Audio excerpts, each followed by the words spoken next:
Welcome to episode 2 of the Health Babes podcast. I'm Dr. Becky Campbell and co-host Dr. Crystal Hone. So today we are going to talk about histamine. Yes. It is a huge topic right now, and so many people are realizing that they're dealing with this. And this is something that I have, and Crystal, you have dealt with this too. Absolutely. To some extent, right? Everybody has some form of, I feel, histamine intolerance. Yeah. Don't you think, the more that we in practice? Yes, I do. And it's funny because I was talking to JJ Virgin the other day, and she goes, how many people have histamine intolerance? And I was like, everyone? To an extent, absolutely. So, yeah. I mean, and I don't really mean everyone, but I think that so many people have it. And just don't know because, it's really this thing where you don't feel well, you have this, these wide range of symptoms and your doctor doesn't know what it is. And again, as we said in the last episode, you leave with a prescription for, antidepressants. And unfortunately, it's not talked about a lot yet. I think more people are talking about it. I certainly talk about it a lot. Yep. And our audience will definitely want to hear about this. So we're going to kind of have Crystal just ask me the main questions about histamine intolerance.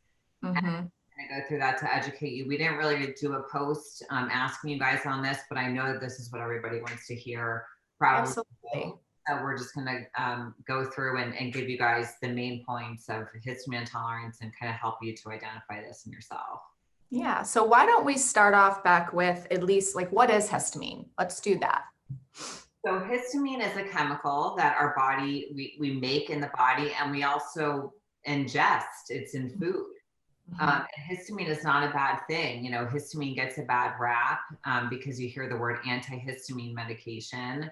And so you would assume that you don't want histamine in the body, but it has a lot of really important jobs. So one of the jobs of histamine is to cause inflammation in our body if our body senses that there is a pathogen there, and that allows our white blood cells to come in and kind of find the pathogen and do its, the immune system to do its job to get rid of it. And, it helps with our stomach acid, which is extremely important for digestion. And it's a neurotransmitter, so it helps our body talk to our brain. And it's very involved in the brain, actually. So that's why you see a lot of symptoms of histamine intolerance tied to the brain, like insomnia, anxiety, things. Yeah. So the problem is actually not histamine. The problem with histamine is that when histamine is done doing its job, it should be broken down, and there are different enzymes that do that. The main enzyme is called DAO, which is predominantly made in the gut, and that enzyme will come in and it will break down the histamine and get rid of it. But unfortunately, because there's such poor gut health these days, true. Yeah, and so many other factors that lead to the reduction of that DAO enzyme, whether it's genetics or medication or vitamin deficiencies, whatever it is. So a lot of us aren't producing enough of that. And so we can't break down the histamine enough, and then it's left out. And we have histamine receptors all over the body, and it's getting into these receptors, and then it's causing these symptoms that people have. Yeah. Talk to the listeners a little bit about the bucket that you talk about so much in your book, and some of the things that really overflow our buckets. Yeah. Because you talk about how it's not, exactly. Yes. So some of the things that really drive that bucket to be, to overfill. So let's talk a little bit about So this is a really good way to think of what's going on. So let's just imagine that you have a bucket, and there's all these things filling this bucket that are causing your histamine in your body to get higher and higher or not be broken down. So that would be like gut issues, environmental toxins, nutrient deficiencies. Stress is a very big driver. Such a big one. And people don't take that one as serious, right? And we do get a lot of the stress management techniques. And right, wouldn't you say that, a lot of people don't take it as serious as what they should? Meditate, they'll take 72, supplements and eat nothing, but they won't meditate. Right. So it really all matters. And that's, something that we talk about a lot. But that hormone imbalances, and a lot of people are estrogen dominant these days, and that's because of all the products that we use have these xenoestrogens that are raising our natural estrogen levels, and estrogen drives histamine in the body. So all these different things are making us release more histamine. They're making us not able to break down histamine the way that we should. And so what we do in the practice is Yeah. we look for all those things that are filling your bucket. And that's what we do testing for. We look at your hormones, we look at your cortisol, which is your stress hormone.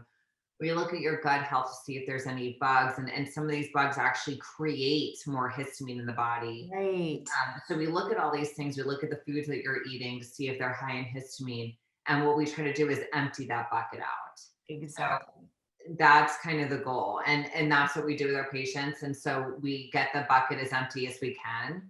Mhm. And that's when people can start to reintroduce more high histamine foods and Mhm. not feel so restricted, because that is not our goal. We don't want people to Yeah. feel such a restriction, but Mhm. we do want people to understand that you do need to eat the foods that your body likes. And that may vary. You may be on Mhm. vacation and you have no stress Exactly. and be able to eat guacamole to the cows come home. Exact. The avocados is hard for people, isn't it? Because they're high It- in histamine and everyone wants to eat them, including myself. And then you may be back home and you're really stressed out in your job, you're having issues, or you're having issues with your spouse, whatever, and you try to eat an avocado and you get a migraine immediately. Exactly. Yeah. So Right. what we do, with our patients is we try to get people to be very aware of what does your bucket look like right now. Like, we've worked on all this stuff, but what are your stress levels right now? So is this a good time to add back high histamine foods, or is it not? And that's why the diet kind of varies a little bit with what you're going through, basically, and how that bucket is looking. Right. Let's talk about some of the foods Mhm. that are higher in histamine. Yes. First of all, I want to show you guys She the has an amazing list in her histamine book. That is just so thorough. Yeah. The four phase. that plan. But I wanted to make a list, and it is a yes, no, maybe list, because Mhm. I want people to try to eat as much as they can and not feel so limited. So Right. the plan here is we do this in phases.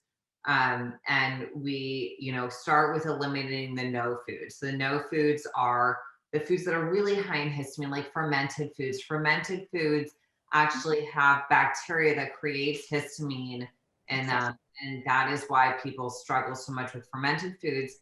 And people who don't know they have a histamine intolerance, will be told to do, and I'm not going to call it any specific diet, but a diet plan Right. that's, and a lot of these diet plans are very high in fermented foods because they have extreme nutritional value. Yes. And so they're doing what they are told to do, and they're getting sicker and sicker, and that's because they don't know about this histamine picture. Mhm. So fermented foods, avocados, dried fruits, anything aged, the Mhm. longer food sits out or sits even in the refrigerator, the more of that histamine producing bacteria builds on that food.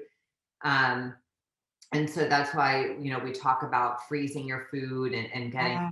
fresh food. And, some people will tell you not to eat meat because there's an amino acid called histidine in meat that breaks down into histamine. But if you get really fresh meat, Mhm. and you're eating, maybe 3 ounces, 4 ounces of meat, and then a bunch of vegetables, that you should be fine. It's usually not the issue. Mhm. It's more, what the food is, and strawberries, which is surprising. Right. It's so sad, but Yeah, it's a big trigger for a lot of people. Yeah. Yeah. and some spices too, like cinnamon.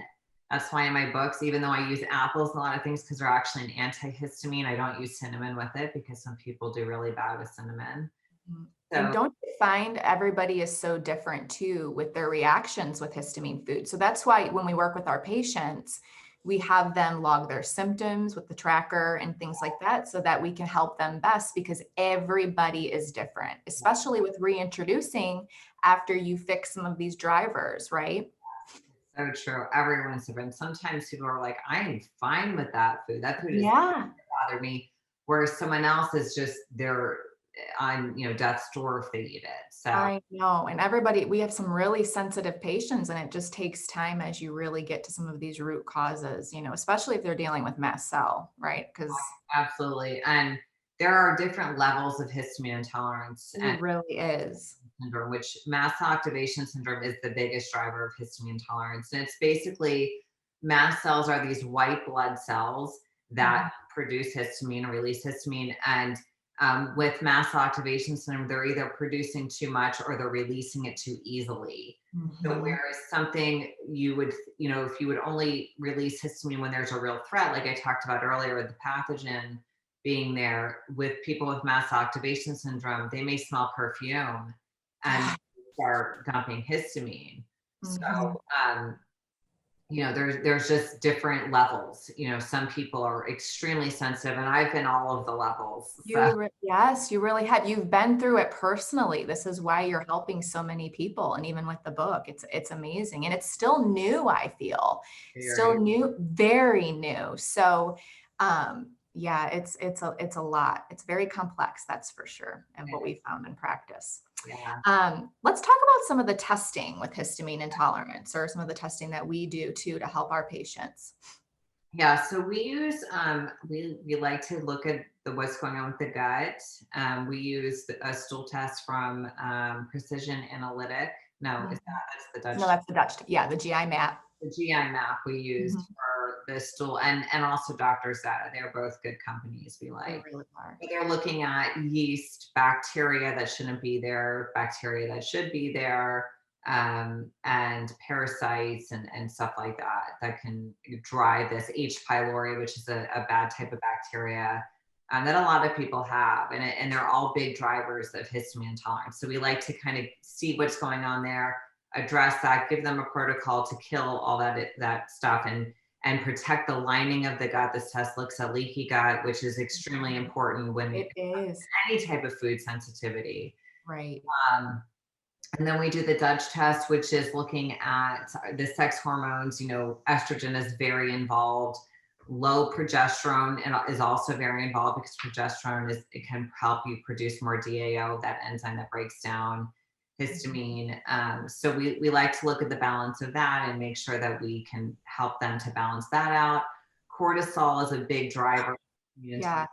and that's that stress hormone which activates our sympathetic nervous system. So our sympathetic nervous system is our fight or flight nervous Mhm. system, which we want to have active when someone is chasing us, but we don't want it active when we're trying to rest or, do something calm and not be feeling nervous and anxious. So that's really activated. And when you activate the sympathetic nervous system, your body then produces more mast cells and then you release more histamine. So, all those things are really tied to it. And so we like to look at that. We like to look at blood. Yeah. Um, and Nutrients. yeah, looking at nutrient levels, vitamin C, copper, Yeah. but B6, those are all very tied to, deficiencies in those are tied to histamine intolerance. So we look at that. We just try to really look at everything we can. We look at to see what the thyroid function looks like because the thyroid issues can drive histamine intolerance as well. And histamine intolerance can drive thyroid issues. And we've It's true. Everything is so connected, right? And so making sure you're getting all the pieces of the puzzle. So that's where, and yeah, we've the testing is amazing. patients with both those issues and me. I mean, I have Hashimoto's and mast cell activation syndrome. So it's common. So that's what we do. And we really try to empty the bucket and get our patients really stable. And Mhm. we do it with supplements. We use, quercetin, which is a natural antihistamine. Um, Yes. we have a blend we use called Histo Relief, and we support the liver, which Liver. extremely important because people with histamine intolerance tend to be bad detoxers. Mhm. They don't push stuff out well, which is why they tend to be so sensitive. And a lot Mhm. of times they can't even handle supplements or food. They're very sensitive to everything. So I find that starting with liver support, and I do talk about this in the book, the different ways you can support your liver. But starting with that is really important with that, and with the taking the major high histamine foods out, and that's, we just kind of go from there. Exactly. Yeah. So you will even have some patients, because you know how even with testing for mast cell activation syndrome, it's not necessarily, it's still new and there's still a lot of research out there, right? So like specific markers for mast cell, it's not as specific, right? It's not as easy as, yeah. There are specific markers, and I actually Right. list all of them in the book. But the problem is that tryptase is an example. This Right. um, it can be, you have to be reacting. Exactly. It's not. It's if you're going, you're and everything, you're feeling fine, and you go get that, and they say, "Oh no, it's not high. You don't have mast cell activation syndrome." Exactly. It's just not as specific. It's Yeah, still very new and there's not, so that's where it's so important to focus on these drivers, right? Such as gut infections and hormones. And then even, oh gosh, Beck, like heavy metals and mold, right? With right. histamine. Yes. Let me Oh, tell you, mold is literally the biggest driver in my opinion. And yeah. a couple years ago, I was What? fine. Yeah, I was fine, and I was doing great. My health was great. I felt great. I had some stress with, Mhm. but besides that, I was living in mold, and I had no idea. And I can smell mold from a mile away, Mhm. and I was literally sleeping on top of it. It was coming in. There was a bursted pipe under in the flooring under my bed. It was coming up through the carpet, and Yes. the picture underneath the bed, so it was like kind of holding it all there. Mhm. But I was waking up feeling like I drank 20 beers or whatever. Yeah. And I couldn't drive my kids to school. I literally couldn't function. I remember when you went through that. It was I, and it was it, months. It was yes. months. And I did every test on myself. I didn't think it was mold because I knew I smell mold easily. I Mhm. never Mhm. smelled it. And I Mhm. even had my breast implants removed because thinking Yes. breast implant illness. Mhm. About 2 weeks after I had my breast implants removed, I had moved into another room while I was recovering from that, and I felt so much better. And I was Mhm. like, oh, it was that I had that. And then I realized there was mold. We actually went to get a new bed, and when we moved the bed, we were like, whoa. I mean, the smell really came out. Mhm. And yeah, and so it was that. And so anyway, and can't tell you how many of our patients are living in mold. And I say to them, I'm like, listen to me. Mhm. You are not going to feel 100% unless you get Yeah. rid of Yeah. mold. Yeah, and remediate it. It's really important. So yeah, I would say that's probably the number one trigger for mast cell. Mhm. And a lot of people just don't realize it too, right? And it's different in state to state, like Florida, for example, it's so humid. So the water and the mildew, and it's so easy to grow. Even California, I mean, my mom went through, the whole mold. It was a nightmare, an absolute nightmare. And then it gets scarier too, because not everybody, it's a costly thing too, right? And Having to leave your, yeah, people don't want to deal with it, and yes. we'll put it off for a while. And I noticed this, but it's literally ruining their lives, and I know. it's sad, and it is expensive. I mean, sometimes, and you have to find the right person to find it, because you know Right. we had people come in and they were like, did they just tested the air quality? Well, mold can be behind your walls. Yes. They need to look in your air ducts behind your walls. They need to look everywhere. And if they're not willing to do that, they're not the right company. And I've had patients who say, well, the first company didn't find it. And I'm like, well, where did they look? And they tell me, they say, you need another company, and they will get another company. And they're like, they found it everywhere. I mean, my whole house was infested with it, but it was all behind the walls. Right. Big remediation project, but it's worth it. And I have a patient who recently, she went through the remediation and she did do the work, and she's like, I'm a new person. I feel so much better. And Yeah.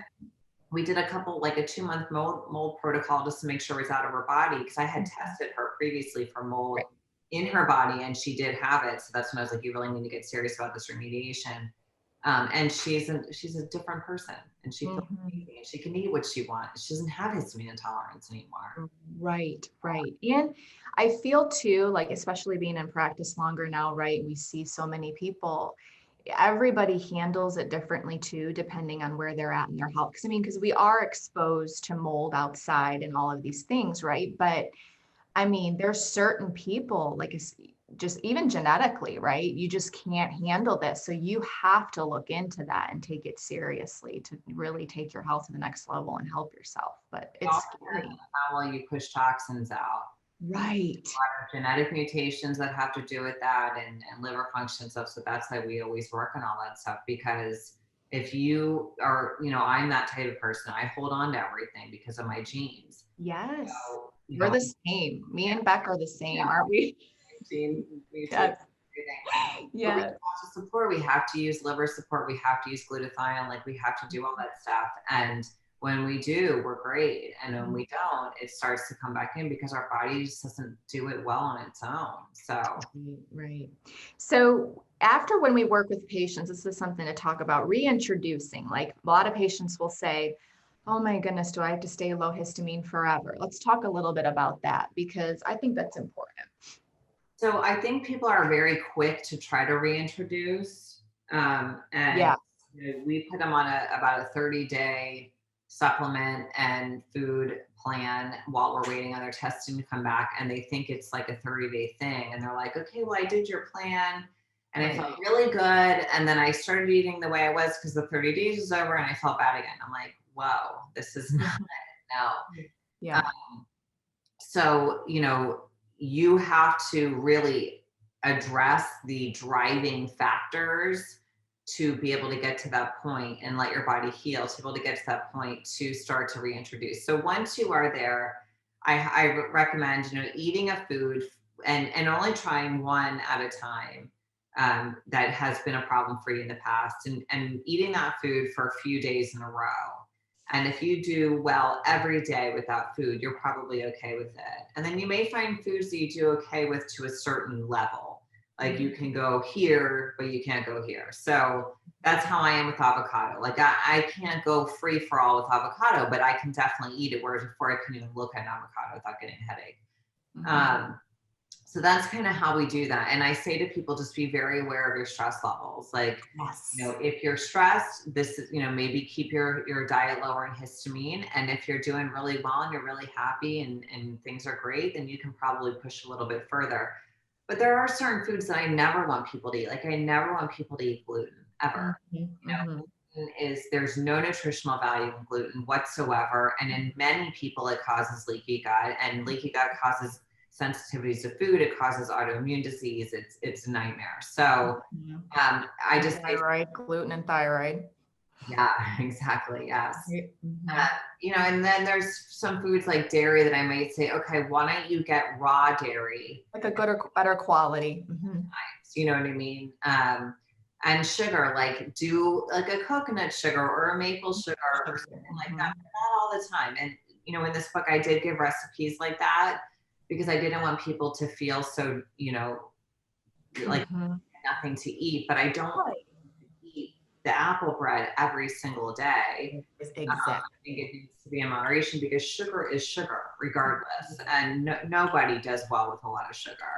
So, Well, even when patients go, are staying away from low inflammatory foods and limiting their grains and dairy, they start to make a lot of those yummy grain-free, you know what I'm saying, like the sweet treats, and they go overboard and they're like, I don't know why my gut hurts. Well, you just ate a pound of almonds. You know what I mean? You can go crazy with it. So you definitely have to have balance. yeah, that's true. Yeah, it is. And unfortunately, I see these posts and stuff on Instagram, and people are like, I hate when people say it's not a diet, it's a lifestyle and stuff. But it's true. You can eat whatever you want. That's, food that's full of chemicals and full of, trans fats and, all this crap that's in this food, whether it's high histamine or not, and expect to be in good health. You can't. So it is a lifestyle to a Mhm. certain degree, and it's not all foods that you have to never eat again, but it's, I like to just keep it real food, like have it Exactly. whole foods to keep it Yes. fun. And there's so many resources now. There's so many companies that make Oh, yeah.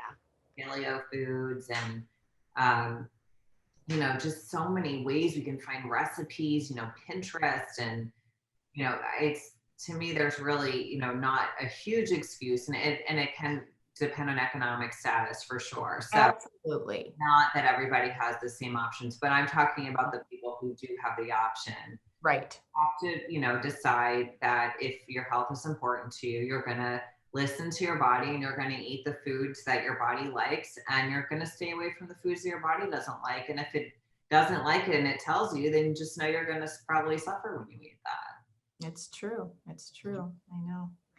This was good. People, I think everybody's going to really understand and know where to start if they're dealing with a lot of histamine symptoms. And yeah, I think this was good. Yeah, so I have a histamine guide Mhm. where it's basically a quiz that it asks you some questions to see if you probably have histamine intolerance, and then that leads to like a PDF that kind of tells you what to do. It gives you a breakdown of basically what we've talked about. So we'll put that in the show notes. We'll link that for you Mhm. guys. We'll link the book so you can look at that. And we have tons, on drbeccacampbell.com, we have tons of Yeah. articles and everything, just kind of connecting all this together. So Yes. yeah. So, well, thanks for listening, guys. And this was Yes. episode 2. And Yep.